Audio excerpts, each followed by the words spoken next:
Welcome back, Backlash Radio. I'm Nick Carullo with On the Wire Transfer and Frontrunner Boats, and my co-host Anthony Pino with Hook Optics and Captain of the Blood Money. Today our guest is Colton Richardson from Slicker Beaut. Good friend. How you doing, bro? Good. How you been, Nick? Good to talk to you today. Yeah. Super excited to be on the pod. I've been listening to some of y'all's stuff, some really good content and good jive on here. So I'm honored to be on here. Yeah, thanks for being on here. So yeah, man, just tell a little bit about your intro, your bio to how you kind of just maybe got in the industry fishing and kind of what led to where you are now. Okay. So my name's Colton Richardson from Fort Lauderdale, Florida, down here, born and raised. Grew up fishing with my mom, hanging out with her, just doing it kind of not so serious. And I actually broke down one day when we were going to the Bahamas for the Lauderdale Yacht Club tournament, and the boat called the Sandbob. They were going over that day. So they offered me and my mom a ride, went fishing with them. I was probably 12 years old. And from there on out, they just invited me on every trip. I think I worked like that trip. I just went over for fun for Bimini Blast. And then the boss was like, why don't you come over and fish the World Cup with us in a month? I'm 12 or 13 years old. I was like, hell yeah, I'll go over. That's an opportunity. Summertime, perfect time to go over there and boat. And then from there on out, I just started working on the Sandbob, stayed in school, and just got into fishing, learning on the Sandbob basically.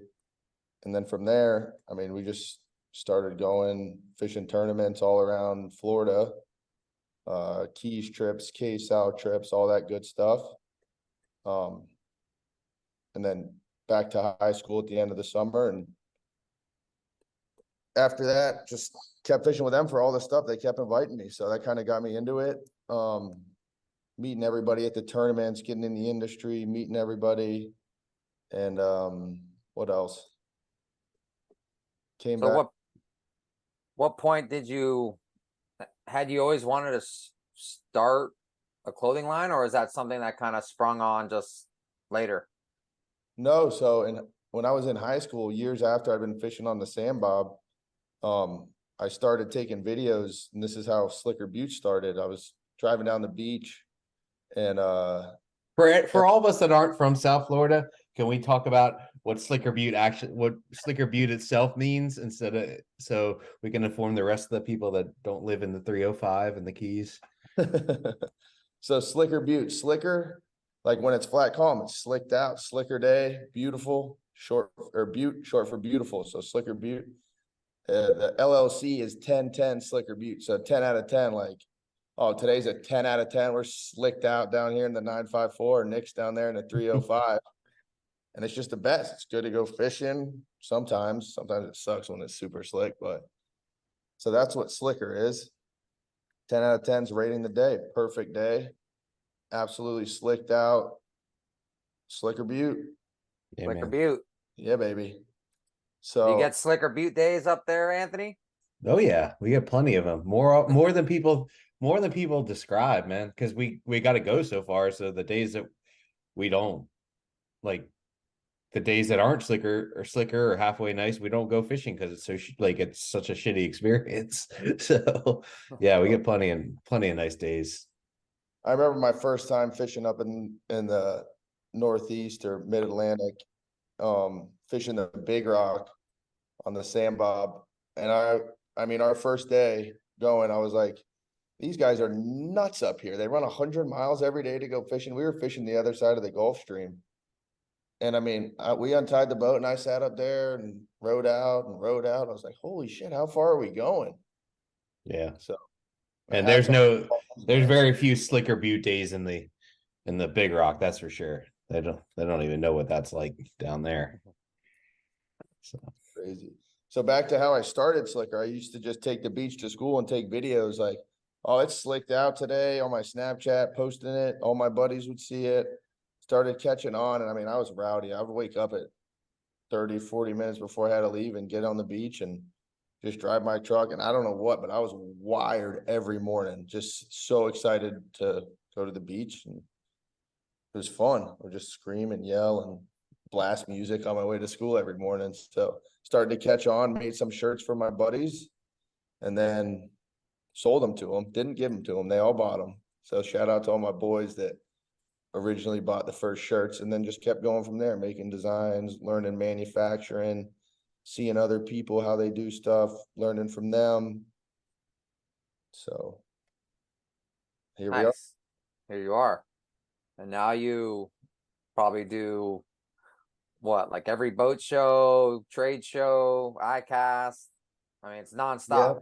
Yeah, it's nonstop now. The trade shows are a full-time job themselves. I know a lot of the companies that have guys that just go to trade shows and do that. So I just hired my first employee, my buddy Marshall. He's been helping me a lot, thank God, because it's growing pretty quick in the last year for us, sales wise. So it's a lot to handle. We got Fort Lauderdale Boat Show this week. If anybody's in the area, swing on by. It's gonna be a good time. We'll have a booth set up, cocktails, hanging out. I'm sure Nick will be there with Front Runner. I don't know if Anthony's coming down or not, but when's it start? It starts Tomorrow? on Wednesday. Wednesday? I don't think I'll make it. Yeah. So, Kind of a quick turnaround to just get you down here, huh? how long have you been pursuing it as a business, Colton? So I was full-time as a mate, like making all my money all through high school and college. That's how I made money. I did a couple internships in the summer. And then after college, I moved back down here from LSU, Louisiana. Go Tigers. Absolutely crazy time of my life. Came back down here, went to FIU pursuing construction and just doing online orders. And I was like, damn, I can make some money doing this. So then I just went to basically full-time fishing, which was I probably did that till about 3 years ago. Just working as a mate on the Sandbob, doing all long trips. It was a full-time job on that boat. They didn't have a first mate. They just had a captain. So that kept me busy. And then I just slowly kind of trickled off the mate stuff and started selling shirts, and I was like, started making some money doing custom orders and getting into tackle shops. And from there, probably about 2.5 years ago, I had to start turning down mate work, which kind of sucked because that's so much fun, but it's some of the hardest work out there. As I'm sure you guys know, as mates and captains on Sportfishing is absolutely no joke. Full-time, long days. And then I just once I started turning it down, I was like, all right, time to dive in. So started doing it every day. And I just got my first warehouse about 6 months ago, which is super exciting. So now we got all the inventory in here, not in my house. I had 3 bedrooms in my house with shelves and everything. I'm sure Nick knows, have seen it from the start to beginning when he was over there at the company he was working with. And it's nice to get it out of the house. It's like to separate it is amazing. Yeah. So really get to focus on it now and just doing all the trade shows and ICAST. Nice. Yeah, Hook Optics is still based in my parents' basement for the most part. We're still in that stage. Oh yeah. So that's pretty cool, man. That's the best time to grow. My biggest thing is all these teachers and stuff telling people, oh, you got time. Best time to start a business is when you're young and living at your parents and you don't have too many expenses. You can risk it. I feel like once you get older, you got all these expenses and you move out of your parents' house, it gets hard. Yeah. You have to make money. So yeah, these lights don't stay on themselves. Anthony, what's Go ahead. How's Hook Optics going up there? You and your brothers? Me, my brother, and my parents. I mean, mainly my parents and my brother have been. It's mainly their thing, but we started out. My parents started out in the optical business, and they have three brick and mortar optical stores. So when the pandemic came and my mom was like, it's the end of, she was having a freak out. She was like, it's the end of brick and mortar retail. We got to start a sunglass company. So we just did. So, and we kind of worked from there. And yeah, it's been really good. The White Marlin Open was good for us. It was incredible for us as it has been since we sponsored it. And we did the Annapolis boat show 2 weeks ago, and we were well received there. It was interesting. I feel like I'm so insulated into like boating and fishing as like the offshore world, and I know that there's a bigger world out there, but actually be there and see all the other types of boats, which were not impressive, but there are other types of boats, at the Annapolis boat show. We had a good show there. We met a guy from Miami actually who's been really good for us, Alfred. He does like videos at the boat ramp or something like that. I forget what his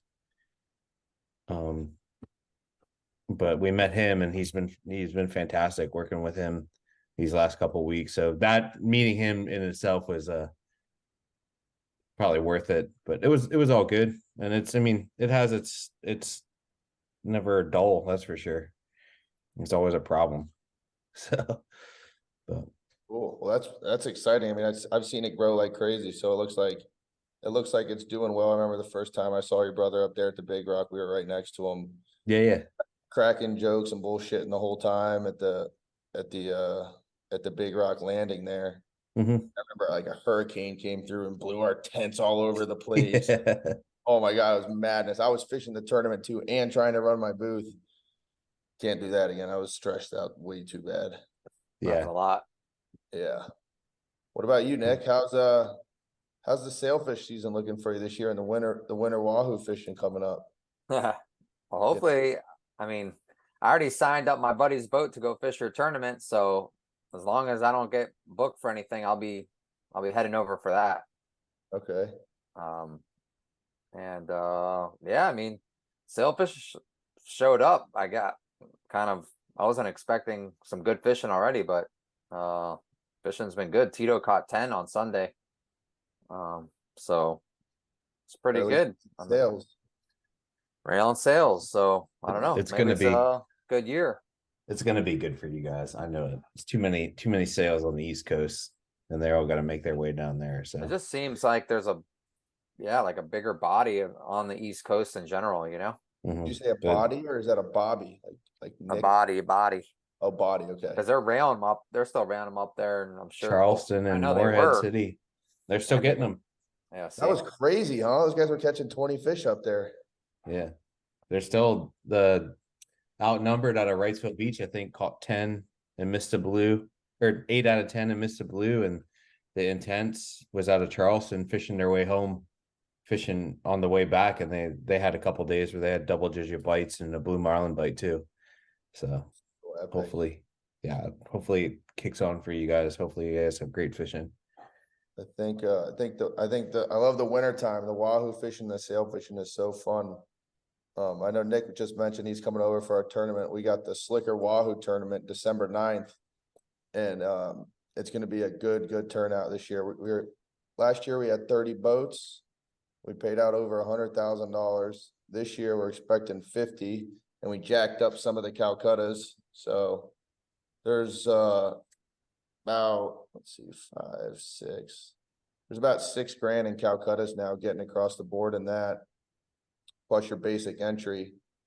And the structure is the biggest wahoo. Is one Calcutta, and there's like a low 500 biggest wahoo and a $2,500 biggest wahoo. Same thing for the 5 fish aggregate. And I actually was not fishing last year just because I don't know about fishing your own tournament. Some people aren't a fan. I think it's way too much work. I don't know how some of these guys do it, but hats off to them. The Sandbob, the boat that I fish on, they actually won damn near $60,000 in the Wahoo tournament, and it was only a $5,000 entry. And I think there was 28 boats that were actually competing, so it was a nice payday for them. Yeah, and I think this year is going to be really good. And electric reels are allowed Because I know nobody likes shagging grass on an 80 wide all day, especially if it's rough, getting soaked. But Yeah. that's definitely my favorite kind of fishing is wahoo fishing, man. Where's the tournament based out of, Colton? It's in Bimini, Bahamas, Okay, located gotcha. at the Big Game Club. Big Game Club, shout out to them. They host the awesome event, great food.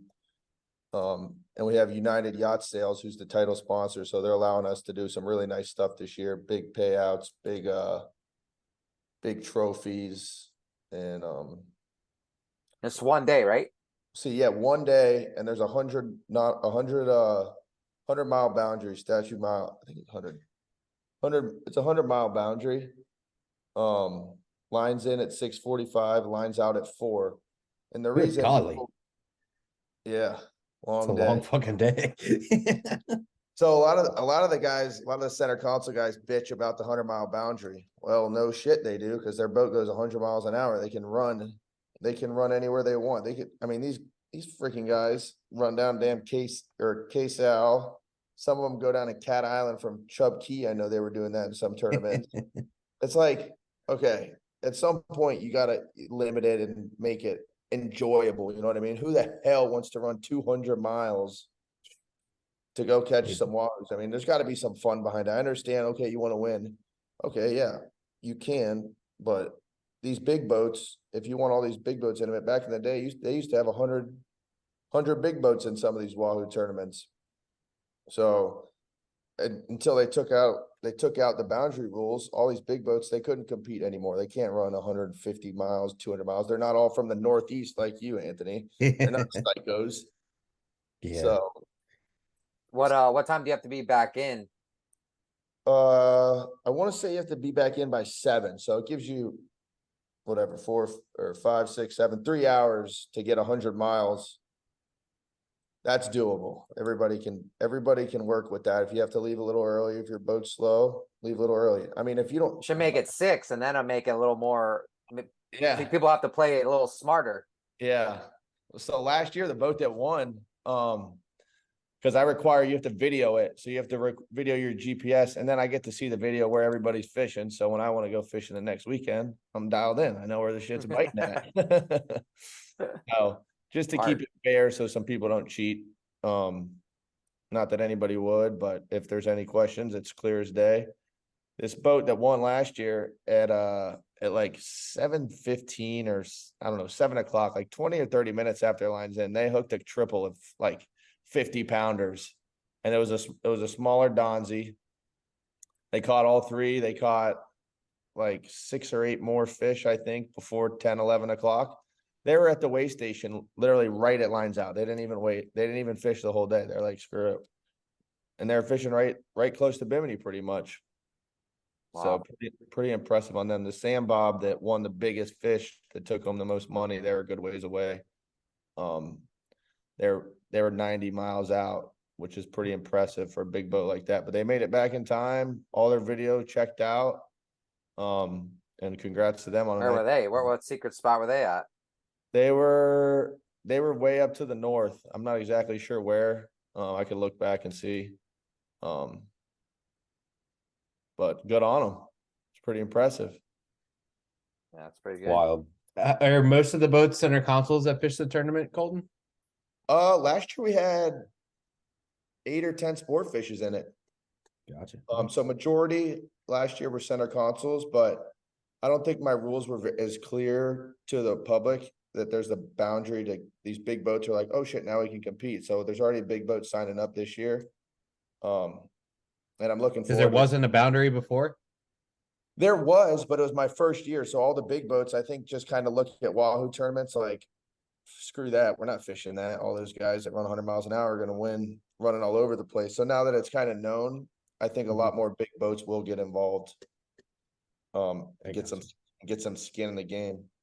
Yeah, I mean that's a solid return for such a small tournament. I like small tournaments with big payouts, you know. Yeah.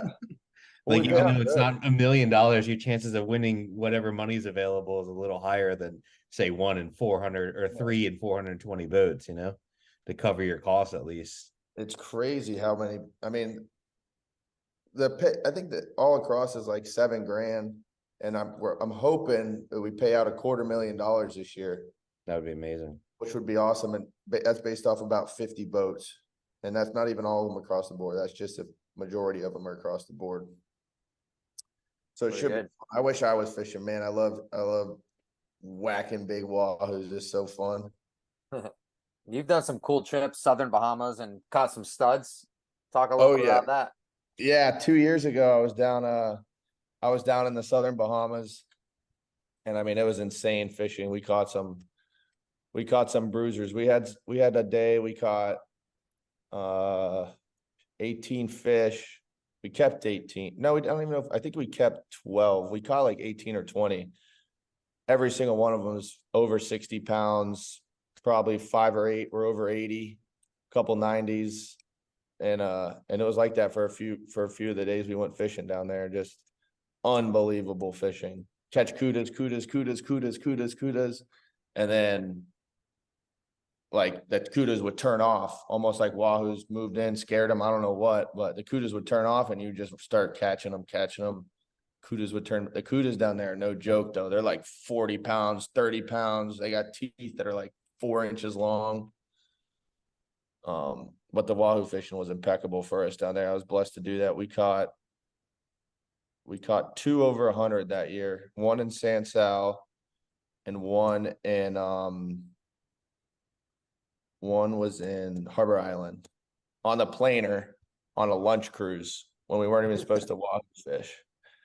It was slicked out, and I was like, Rob, bro, we've been over here for a week. I was on a family boat, and we were supposed to fish a good bit. But we had a good time hanging out on Harbor Island. So we poked out for lunch one day, like a nice dinner or lunch cruise, put 2 planers out, and I hooked a cuda on one. I was like, shit. So I started reeling them both in, and the LP that got bit got to about 50 revs and tripped. And I was like, oh shit, another cuda.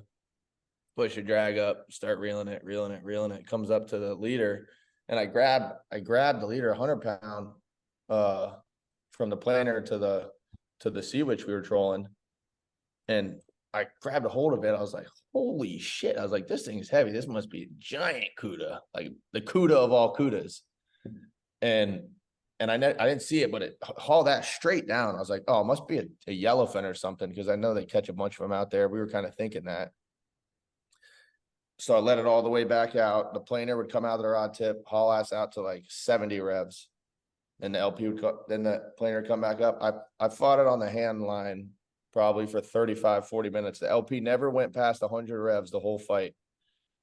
And all the kids and everybody back there, it came up and we gaffed it and we put it in the boat. I was like, holy moly. It was 101 pounds on the lunch cruise. Stud. So that was definitely my highlight of How many 100-pounders have you caught? Got 2. I caught one I I caught one in January that year. The one in January we caught in San Sal like January 1st or 2nd, I believe. And then we were on a New Year's Eve trip, like the 28th or 29th. We were in Harbor Island. On the first one was on the in-flight with Captain Rob Anglin. Incredible captain. We caught 8 or 10 that day. We caught that 100-pounder, and every fish was over 70 pounds. The second one was that lunch cruise. Captain Rob was actually running. He moved to a boat called the Panacea 82 Viking, and that was the lunch cruise story. So same captain, 2 different boats, but same year, complete. He's a wahoo legend. Yeah, he is a wahoo legend. He is good at it. So we've had some good trips. We've taken his So little. those Anthony are the caught only a big one. I've caught 2 over 100 pounds. Really? Oh, wow. Yeah, caught one in Wrightsville and then one in here in Ocean City. Caught one. How big? With Tucker. I think the one was 102 is the one in Wrightsville. That was on a planer. I marked him on the sonar, but I didn't know what it was. I was like, man, that's a nice mark. That was only 250 feet. And I was like, man, then I marked him on the bottom machine. I think I still got the picture on my phone of him on the bottom machine. Wahoos are like super symmetrical on the bottom machine. They're not like offset like a marlin, and the fucking planer got smoked. You're like, holy Yeah, I was like, oh, because I don't wahoo fish very often, so I was like, oh man, we finally got a wahoo bite. And it was like we caught a 100-pounder, so that was cool. That's And so. and then the other one was with Tucker. I was the sonar guy on the special situation. We were out, I don't know, outside of Spencer somewhere, and God knows 1,000 fathoms somewhere, like we always are. And I pinged something, and everybody, I guess there's a bunch of people inside, and they are all having lunch, and but the sonar screen was on the TV, and we went over to it and we marked it, and I'm like, where is this? Obviously we thought it was a white, and I was like, where? Turned around, and everybody's like saw it go, like come to the boat on the sonar mark, and then so everybody's looking out the back, and it airs out like 10 feet in the air with the short rigger plug in its mouth. And dude, I was counting before that thing landed. I was counting the money, because I was like, that's 1,000% gonna win this tournament. Win It the aired quality all the way category. out. Dude, it aired out 10 feet in the air with the freaking with the short rigger lure. I can't remember what kind of lure it was, but it was in the it was in his mouth, and the lure's flying through the air with him. And by the time he hit the water, I was like, we're getting paid, motherfuckers. Hell Yeah, I got the gaff that thing. It was cool. How much you guys win for that thing?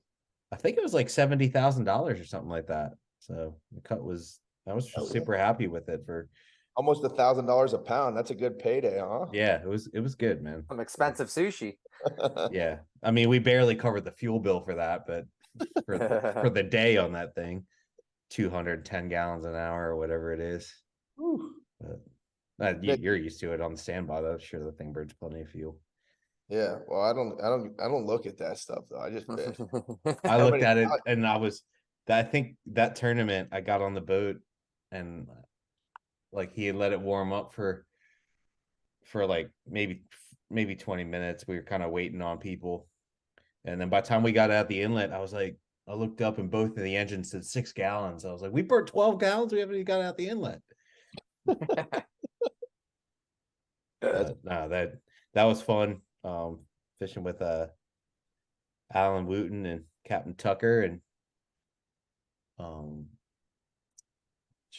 Charlie Phelan from the was the angler, and it was fun. It was cool. Wahoo fishing is so fun. I feel like any way you catch them is just such a blast. I mean, the high speeding one thing.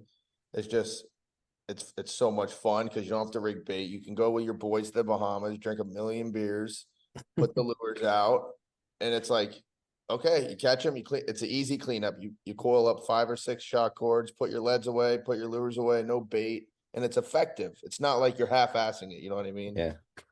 And so then catch. Let me ask you this, guys. Like I always see you guys high speed, and we don't high speed here. You know, even down in Moorhead, I think most people don't high speed. They just would fish like they would fish troll typically, just to put wire out. But you guys high speed, is that just to stay away from the cudas, or is it because that's the most effective way to get on the bite?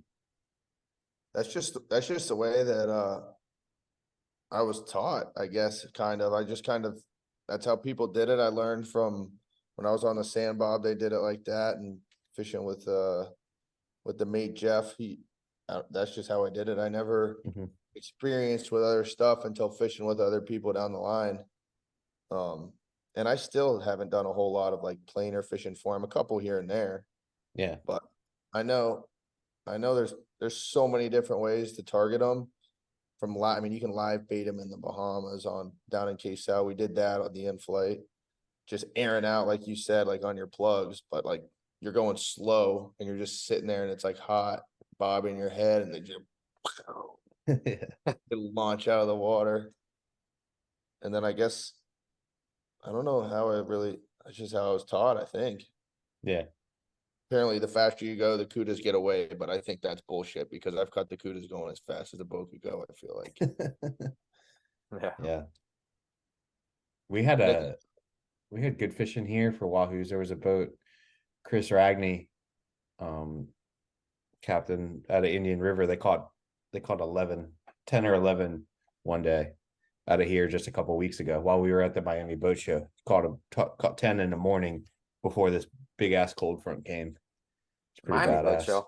You mean Annapolis? No, the Annapolis Boat Show, yeah. But he caught, like, he texted me and was like, man, we caught 10 right where you said they were. And I fished a couple days before that, and I'd stopped in there. We got bit off by one, and I was like, kind of looks good here, but I was like, I want to catch a couple more marlins. Yeah. So Anthony, would you describe yourself as more of a marlin guy or a meat guy? 'Cause I know there's some kind of line in there. Yeah. You can't No, I do mean, both. I'd prefer, if I had to catch like 5 white marlins or 5 yellowfins, I'd probably take a yellow or the 5 white marlins every day. That's what so like if I had, now wahoos are a different story because there's such an anomaly here. I would go out of my way to go like have a good day wahoo fishing, because I've never had a good day wahoo fishing. I've just caught a couple by accident. But the best wahoo fishing I've experienced was in East of Maharis, and we were sail fishing and we got bit off by 30 and we caught like 3. We were getting eaten up, dude. They come in on the teaser like a sail and they clip the back of the teaser, then they clip the long rigger. Somebody's holding the long rigger, and I'm like, the long rigger is gone. And the line's just slack. Yeah. That's my favorite. You don't even feel the bite. Yeah. You just see a big ass belly in the line. Yeah. You're like, and the guy's still holding, like, you got nothing, Yeah. Vision on credit. bud. We caught one. Yeah. We caught one on the long rigger this year in the custom verse production on the right long rigger. Raining, freaking blowing 20, rough as shit. And he aired out on the right long. Luckily, I had the rod in my hand. I just cranked and we came tight and fishing with Andy Moyes, and Chris was running the boat. And just fought it, kind of tried to keep him at the same angle, and he came up and Andy gaffed him. So that was on mono. That's exciting. That's always exciting. Yeah, when you get them on the circle hook, you got to be like, you just can't do anything but just wind them in. I feel like you got to keep, because if you get any slack and it clips his teeth, you're done. The old number 7 has the all-time wahoo stories, catching those 2 70-pounders. Nick, when was that? The Sailfish Challenge a few years ago, or Operation Sailfish? Yeah, like 2 years ago, maybe 3. Yeah, I think I was fishing on the Blue Moon meat fishing the tournaments because there's meat Calcuttas. So we were just in all the meat.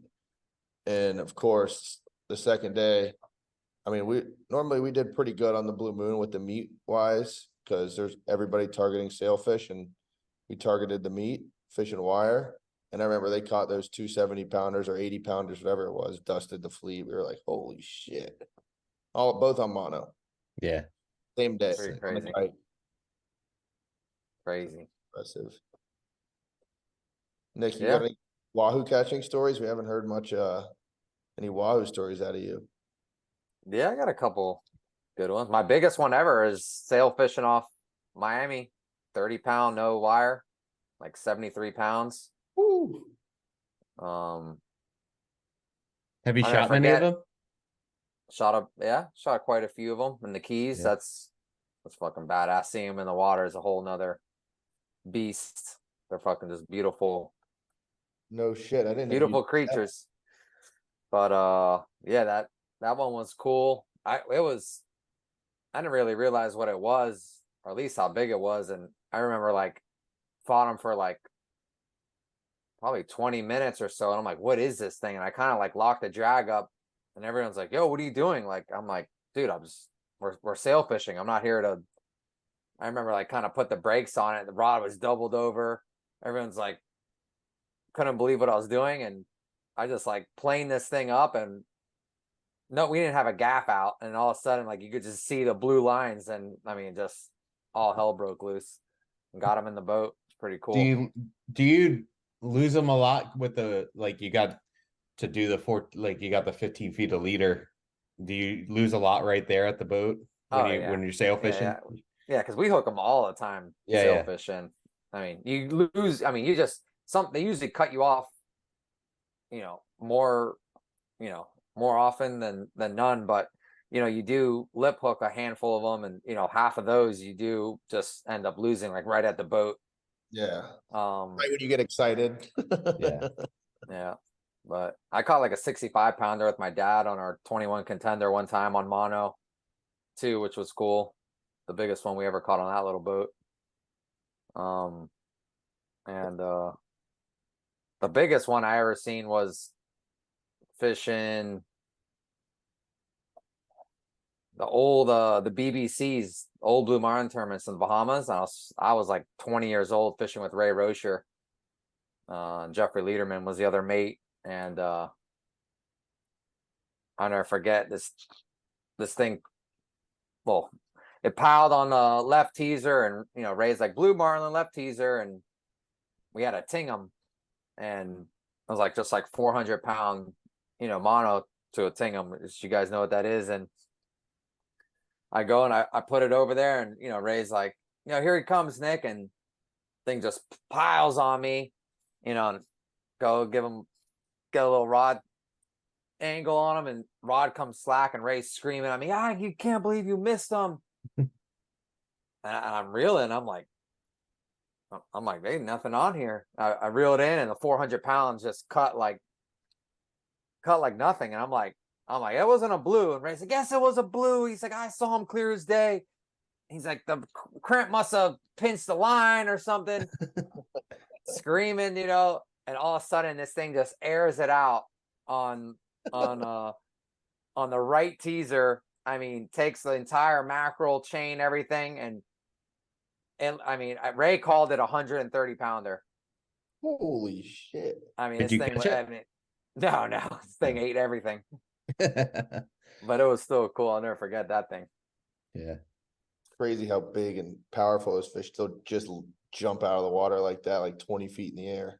Yeah. I think That's that thing had our whole spread in his mouth. it can rip up some dredges and some teasers, that's for sure. That was cool. Yeah, and trolling back from DR was cool. Fishing that hog sty. Have you been there?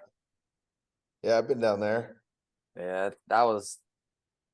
I mean, we trolled it for probably 2 hours. We did one troll by, never turned around, and probably caught like between 60 and 70 pounds, and you know, had them eating the leads off and losing rigs. And I mean, it was like piranhas. You had Kyle Sherman with you then, huh? I had Kyle and a kid, little fat, we call him, Chris Jester, bringing the temperatures home from DR. That was some sick fishing. It was dark out. It was like 5 a.m. It was still dark out. And I told Kyle, I'm like, hey, just put him out. Like, whatever, we're doing one troll. And I mean, he put one in the water, pitch black, and we had a 70 pounder on. That was insane. We had to turn the spreader lights on for him to gaff it. That's sick. He's a legend. That was pretty cool. I still have the video. I'm like filming them, and like the spreaders are on, and you can't see anything, and you just see this big thing, mouth open, full of teeth coming. You're like, oh boy. Yeah. That's crazy. It's fun. Those ones down there, no joke. You got to be careful when you're playing on the leader and those fish. Oh yeah, you got a good story about that. Oh yeah, I learned quick that day. Not to learn to take your double wraps and be careful with those fish, because I mean, I was with Chris on the sandbob, Chris Correa, and my buddy Skyler, and we had caught, oh no, Skyler wasn't there yet. We had caught, I don't know, I think we caught 90 wahoos in like 7 or 8 days in the Southern Bahamas. And they weren't small, but I mean, when you catch, we were flipping 50 pounders in, unhooking them and tossing them back in the water, because it was like, okay, I mean, not to like brag or sound like a dick or anything, but it was insane. Like 50 pounders were like, Chad, the owner, was like, all right, toss that one back, toss those back. We were so confident that one morning we caught a double of 50 pounders and threw them both back before we had any fish in the boat. And the story about taking double wraps and being careful, you know, when you're fishing the LP, sometimes the braid stretches or the mono stretches, whatever you're fishing, and the lead will stop like whatever, 5 or 6 feet short, because you don't reset it every time you bring it in, you forget or whatever. So the lead, I reach up for the lead, grab it, set it down on the ground, because the LP didn't go all the way up. It was just the LP. So you auto come in, you grab the lead, you can kind of do it by yourself. it stopped short and I set it down on the ground and just didn't think anything of it. Was taking wrap, single wrap, single wrap, single wrap. Well, my right hand, I go to take a wrap to the right and the fish is 4 or 5 feet behind the boat. It's all on video. I go to take a wrap to the left, and like when my hand kind of touches the line to go into that left wrap, this thing, I mean, this punches it left at Mach 10. All the line up through my hand, and it would have been fine if I just went right back up to the tip of the rod, the LP, and it all hauled ass out. But the weight was down on the ground, and my left foot had gone over the weight, so the fish hauled ass straight away from the boat, not like straight off the starboard side. The weight came flying up around my leg. The braid and the swivel, luckily the swivel missed my leg by like, I don't know, it must have been centimeters because you can't even see in the video.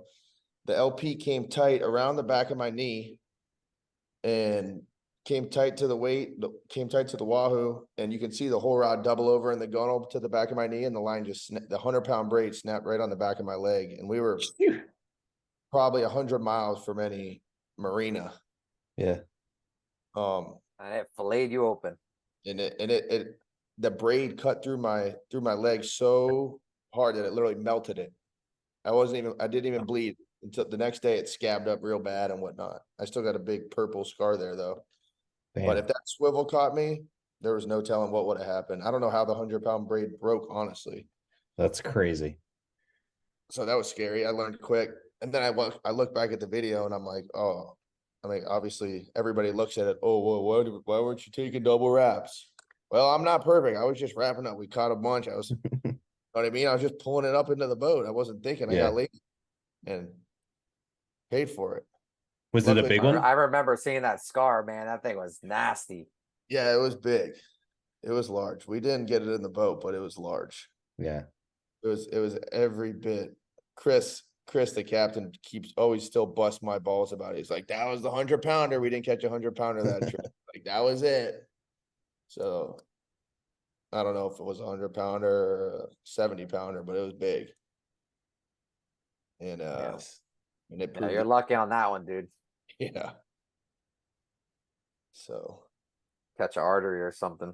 Yeah, that would have been horrendous. I would have been smoked chicken if that thing got me any worse. Thank God I didn't. Solder right through my leg, 100 miles offshore. How'd you lose Where your was leg? that? At Quesal or Hogsty or? No, we weren't at Hogsty or any of that. We were way out east of Long Island. I forget which island we were at, one of those little islands out there. I got you. But it's pretty cool. You get all the way out there, and I mean, we had Coast Guard helicopters flying over us next to these reefs. Like, you're like, where the hell did you even come from? Yeah. So it's nice to know that those guys are patrolling all that out there, and if anything was serious, you can call them and they'll be there pretty quick. Yeah. They're out there. Conception Island and what's the other one? Savannah. Yeah. Savannah. Gotcha. Yeah, Crooked, Planas. All that That's stuff. where the Planas are big ones cool. live.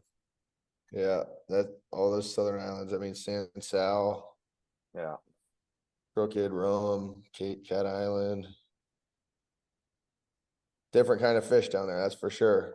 Which is weird because the Bimini and everything's all right there.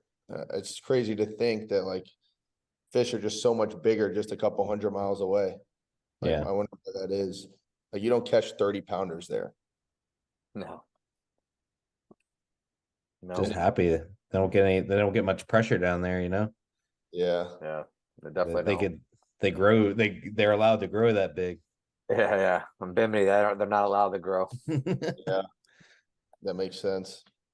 They get slaughtered before they get 30 pounds. By everybody and their mothers. I mean, we'll see. We'll see the Wahoo tournament this year. So, I mean, hopefully there's some big ones caught, a couple of 50s and 60s last year. We actually am doing a triple-digit Calcutta, so that's going to roll over every year until somebody catches a 100-pounder in the tournament. That's a cool idea. So that should be fun. That. See. Wow.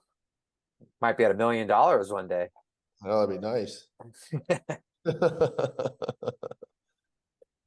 No, I'm So sure what- someone will catch one. eventually. Yeah, eventually. I've seen a big one caught off cat before, probably like 75. That's a stud. That's a big one. I didn't catch it. Somebody I know caught it, but it was a good one. I don't think I've caught. I think I caught one maybe 60 pounds in that area there.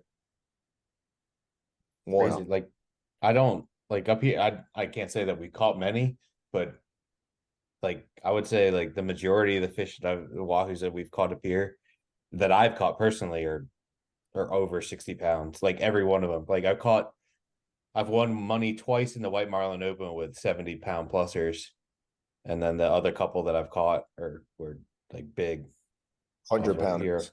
Yeah, well, 100-pounders and then some other big ones. Huh. How about those guys in Jacksonville? They catch 100-pounders, 80-pounders.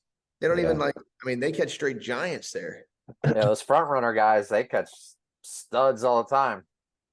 That's insane. Those guys like fish the wrecks up there. I've never done it, but I feel like every time you look up, it's like 100-pounder, 80-pounder, 90-pounder. So yeah, weird how there's kind of like a gap in between everything. I guess there's more pressure and not as much open ocean. I don't know. Not a scientist. There's such it's because I always think of a wahoo as like a super warm water fish, but you can catch them in some pretty cool water. Like I've caught them our best wahoo fishing is here in October when the season's almost over. It's kind of crazy. No, they seem to favor colder water. Yeah. I mean, some of the sickest that people don't even know, but like I see guys like in South America, and they rail them like you wouldn't believe. Where's that? Ecuador. I got you. Yeah, and there's a guy there I follow that when I tell you, Colton, this guy just wears them out. I mean, every day this guy sinks the boat in them every day. That's insane. Just it's like you think he's posting the same thing over every day, but he's not. It's absurd, and the water's cold. Like it looks cold. It's not blue. It's like green, cold water. Holy moly! How about those spear fishing guys that go down like the South? I think it's the South Pacific or somewhere down there. Those guys shoot like 150-pounders and shit down there. Yeah. Yeah. Has anybody ever been attacked by a wahoo like in the water, Nick? Have you ever heard of somebody diving and fucking wahoo come after him? No. It'd be terrifying.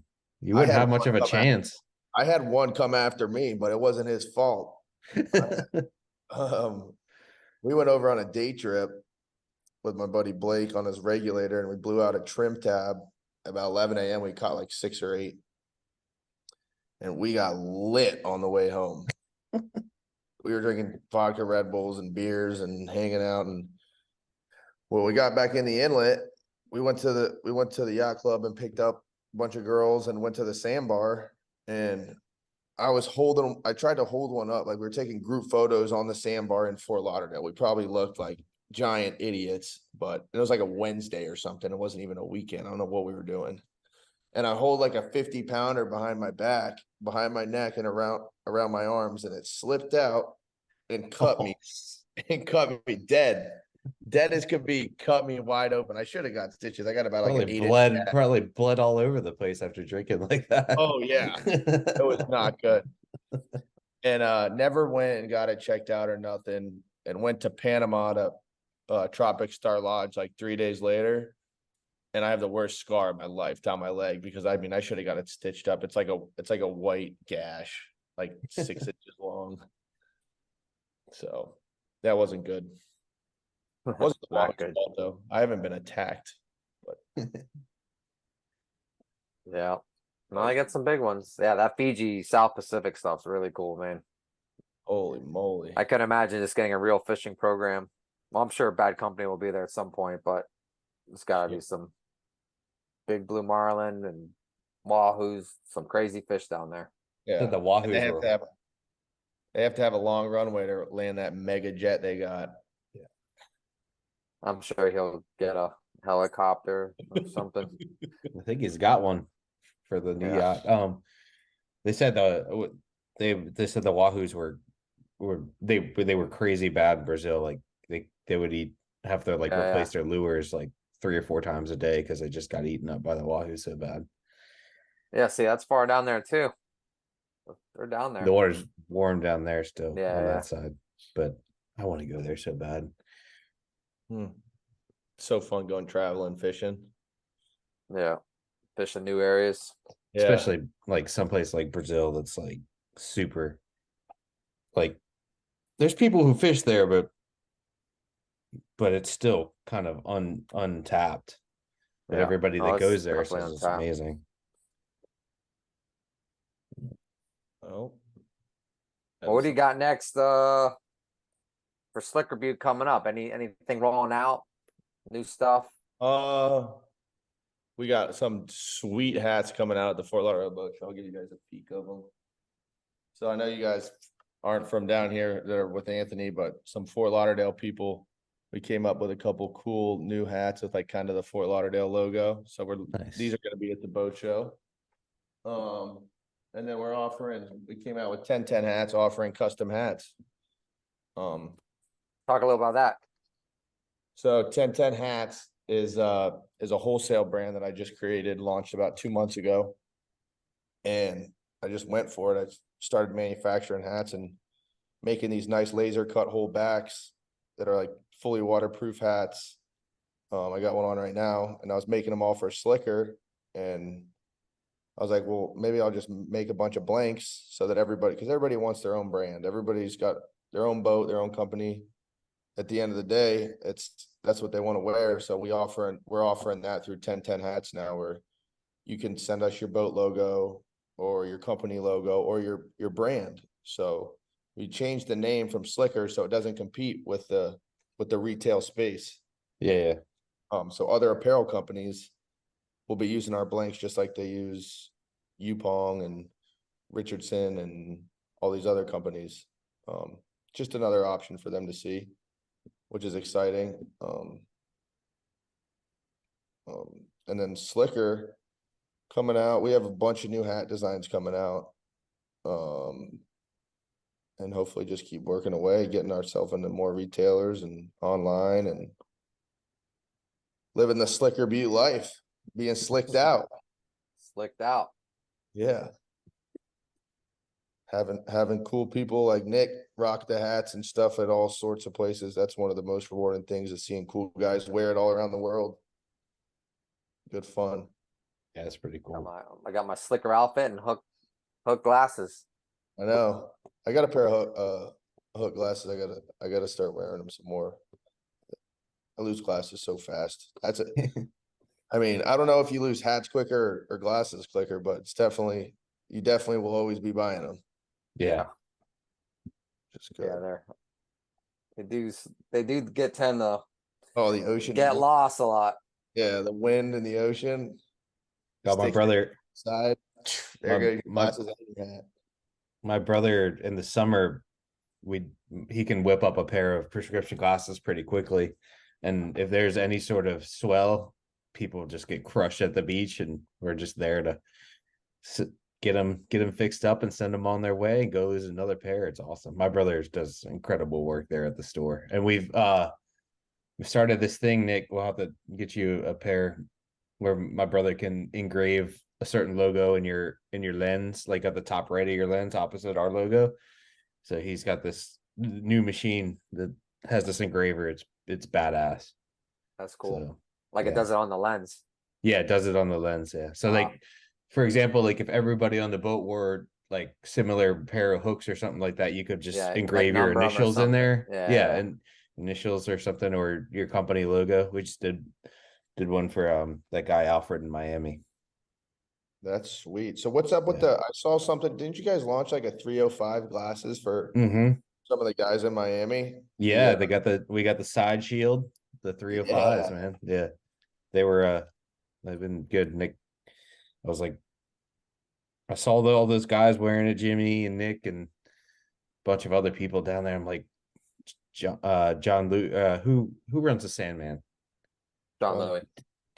Yeah. I was like, man, we got to get these things out. So we came up with a style, and Mr. 305, Nick, has been a huge part of that. So, but they're basically made for for the 305, man, because that's all I ever see is those guys wearing them down there. So, Call a 954. Don't get it twisted. yeah. Yeah. Well, you're a 954? No, I'm 305, Yeah. but the 954 boys, they rock them too hard. Yeah. Oh yeah, they do. Oh yeah. Every Big difference. Definitely don't get them twisted. No, even though those the bill fishers, man, they're very nice. Do you fish in them ones too? Those two, Nick, or do you just fish in Yeah. the? Yeah, I've been wearing them a lot more lately. I don't Yeah, know why. Just man, they're really nice. good to us. So. But I haven't fished that honestly. I mean, now I'm gonna really start fishing a lot more now. So now I'll really get to wear both pairs. But it's nice to bounce back and forth. Yeah, for sure. Plus they're different color, so I like Yeah, you got the ambers for your the bill your fishers. bill fishers. Yeah, I like those in the morning. Yeah, know what happens in the morning, right? Sun's what's rising. Sun comes up every morning, baby. That's right. That's right. That's Gotta right. Gotta have those shades on. Yeah, man. Your hook up. Nice hat. So, well, cool, boys. I think that has been fun, Colton. Man, I appreciate it. It's cool learning about your company and learning about the Wahoos and the tournament, man. Wish you all the luck with that, and hopefully people get over there and you guys have a great tournament. Sounds like it's a super.